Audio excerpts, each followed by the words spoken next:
Hey YouTube, Mochismo Eugene. Another video from Exit Strategy. The title of this video is going to be The Narcissist Can't Find Their Way Even with the Lights On.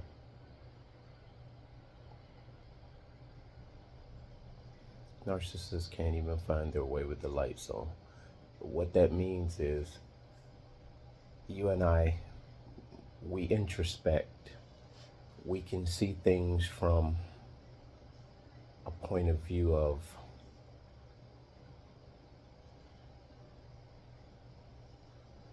goals, a strategy. But like the narcissists, they have goals and strategies as well. The difference in the narcissist's goals and strategies and ours is that our goals and strategies are designed not only to succeed and to win at what we attempt, but to exceed or succeed in a healthy way for the betterment of ourselves and not the detriment of others. Now, that's important to understand right there, because when you think about what I just said, as we say all the time, healthy people, as we improve, we want to see other people do better and do good in their lives as well. Because if I want to do better in my life and not care about anybody else doing well in their life, and every time I see a situation whereas someone made a bad decision in life and I'm some way connected to that person, the empathy in me causes my heart to go out to them. I may not give them advice, but my heart goes out to them, even from a distance. Even if I don't give them advice, I feel bad for that person that they fell short. Now, that is something innate to the nature of a person with a heart that beats normal. The narcissist's heart beats like most human hearts beat. But additionally, our heart beats and it has some depth to it. It has an essence to it, whereas it can feel. It can start to put itself in the position of that person who is less fortunate. On the contrary, the narcissist, when someone does bad, it makes them feel good. Now, as the title suggests, narcissists can't find their way out of a room with the lights on. Even if the lights are on in a room, they bump into everything because they are so zealous and overconfident. They'll walk right into a dresser or a bed frame and they'll blame you for hurting their knee. That's an analogy. Everything that goes wrong in a narcissist's life, they need someone to blame. They can't look in the mirror and say, man, I shouldn't have done that. They're always passing the buck. If you ever noticed a relationship you were in with a narcissist, you're essentially adopting another child. You essentially adopted another child. And if you were in a relationship whereas you never had any children, it would probably take you longer to figure out that you have in fact adopted a grown-ass child. Now, having children prior to the narcissist endeavor or interaction with them, you right way can see the similarities and the parallel of how a child, your child or your children particularly, act and react when they don't get their way. And you may even have commented, um, you're being childish. That's childish. Or you may have thought, man, that's petty. They are petty. And you don't even know that that's the red flag that we, most of us or all of us, should have hauled ass when we saw that, or when we saw that red flag. But what happens is, most often we're already enmeshed. We're already invested in this relationship, and this is not by chance or coincidence. This is strategically by the narcissist's hand. They have managed to keep their behavior under wraps. And in essence, they didn't, but they don't right way go in on you, and I mean maliciously, and with no with no mercy, if I can use that word. They poke at you emotionally. Is what a lot of us call temperature checking, heat checking you. They will use statements like, wow, you almost um, you almost could have made um, $800. You may only made 775. You almost, why didn't you make $800? You should have went for $800. You could have done another hour overtime, and you would have probably made $800 as opposed to 775. Now, that is a great example, because you're looking at that statement and you're saying, babe, look at the check I made, 8 hours overtime, and look how much more money I made as opposed to 40 hours. I made extra 8 hours. They would diminish your excitement. They will diminish um, something that you're proud of yourself for. Any accomplishment that you have, done well in, this is when the child comes out in them. They will minimize it. And if you look, pay very close attention, they will act just like little children. Now that we're awake, I've seen it many times in relationships or friendships that I've been involved with here in the last 2 years, just interacting and engage with people. I see it; it pops its ugly head out, and I've went from the hyper vigilant to basically I'm on my grown man every day, and I see it without even trying now, because these people will telegraph everything about them, and once you continue to know the playbook, you pretty much off to the races. You don't even have to speak to the madness. It'll show his ugly head. You'll see it in a grocery store. You'll see it. You don't even have to be involved in the madness. You will see it just being in that environment. You will see a lot of contention, a lot of debates, a lot of arguments, a lot of childish, frivolous, um, just lots of waste of time. And you'll see where the narcissists waste and exhaust the individual victim's time to no avail. And you'll see the victim, most often the codependent or the empath that's unaware, you will see them following along with the narcissist in the workplace. They're going to break with them. They're normally not as talkative, but now that the narcissist has them under their control, they're yakking a mile a minute. We've all been there. We just think we're part of something good, a part of something wholesome, not knowing that the narcissist is yanking the strings almost like a Pinocchio. And it's something just doesn't feel right. You feel like you're exerting so much energy. You're acting almost out of your character. It's taking so much out of you just to be a friend and be a part of and partake in these engagements with these people, namely the narcissist.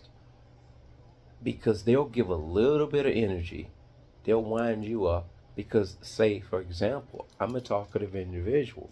They will say something to you, they will placate something that they know that you're interested in. Maybe they may stroke your ego, throw something out there like, hey, you know, that was a good job you did the other day, man. That was awesome. And then they'll shut it down. All that does is to get you wound up to converse with them. They've given you a compliment. So now, deep down in your subconsciousness, you feel compelled to reciprocate kindness, civility, and being cordial. What you do now that you're awake, take that same scenario. Now that you know, narcissist shows up. They want to stroke your ego, tap you on the back, um, rub you on the head, good a boy, that a boy, to which you just nod your head like that. You see what I did? Just,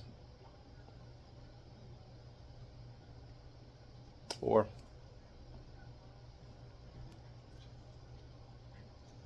you see, this annoys them because they can see that you don't even care about their validation or them validating you, because you already know they're phony.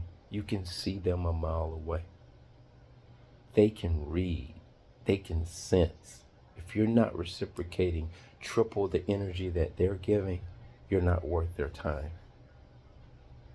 And mind you me, if you're a person that vibrates high, they're relentless in their pursuit of your energy. They may go their way for an hour or so, maybe not even. They bounce around like the game Leapfrog. They're just going from lily pad to lily pad. This is a game that was out in the 80s, I believe. A lot of y'all in my age group may remember that. And it's ironic they made this tablet for my children when they were younger. They're 13 now. They were about 3 or 4 years old. It's called the Leap Pad. Leap Pad. And there's a lot of games out here that, you know, parallel narcissist and narcissist behavior. I've said it before, The Lion King, Scar, malignant narcissist, demonic, sadistic, allowed his nephew to almost get trampled by a stampede of elephants, to which his father jumped in and saved the day, and he perished. Take that same concept in the family structure, even though these were animals depicting that behavior, but take it and put it in human form. A brother will kill his, or see that his brother is killed or removed. Dictators, I have been told, or I've heard, I don't put too much emphasis in what I hear, but I can believe it. Kim Jong, I believe, took out one of his relatives to become in power where he's at now. And you can go down the line of the dictatorship countries where, even biblically, you know, Cain and Abel, and all through the Bible, people wanted to kill people just to get their position. Take King Saul, when he began to do all kinds of demonic stuff, being led away by his own devices. God took his power and his spirit away from him. He gave him over to a deprived mind. Saul basically became a very malignant narcissist, to the point where he chased David, King David, relentlessly. He became jealous, envious. Not only did he try to call David in to play him music to soothe and calm him. This is how narcissists set you up. They'll call you in to help them, but they're setting you up to destroy you. And he chased this man down in the Bible relentlessly, to the point where David had his life, King Saul's life, in the palm of his hand. He went in and stole his sword while he was asleep.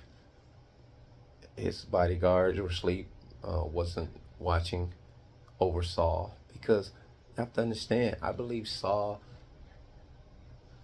chased King David probably 23 hours out of 24 hours of the day and on through the night.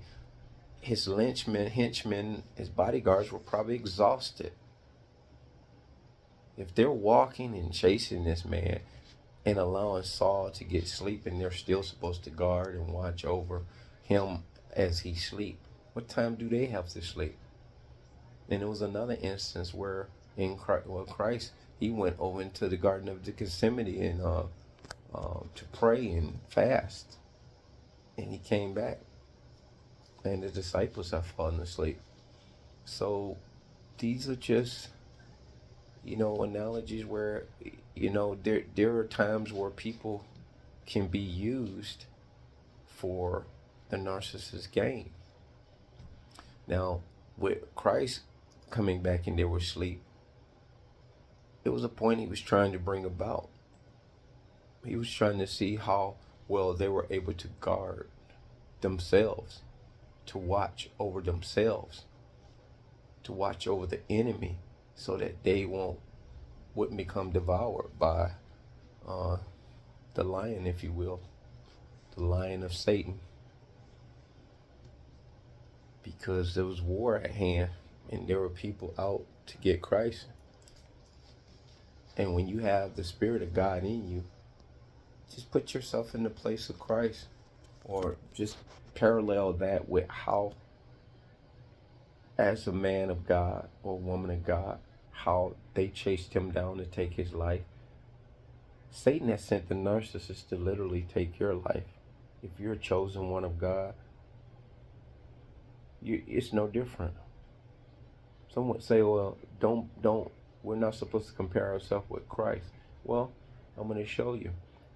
Christ said, these things will you do in my name, and you will do more powerful things than this in my name.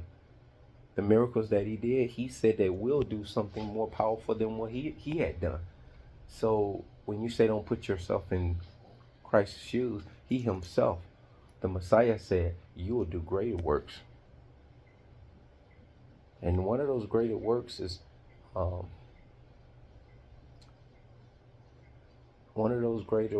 believe, is destroying the narcissist. And how do we destroy him? By staying in your truth. Truth is kryptonite to the narcissist. So they cannot find their way through life. Even though it's daylight out, they are just randomly running around because they lack object constancy. That means they're not able to attach themselves to a way of being and existing and moving for long periods of time, because they have adopted a mimicry. They have mastered copying. Not only one person, they're bouncing around like the frogs on the lily pad. They're copying and duplicating, trying to duplicate everybody's personality. This is exhausting in and of itself. Some of us want to be like Michael Jordan when we grow up, and then we'll say, oh, I want to be like LeBron James. I want to do what he done. I want to do what Kobe Bryant. I want to do the move like Steph Curry. I want to shoot the three. Now, these are all attributes that these players have that a lot of players aspire to want. But at the end of the day, they know they cannot be a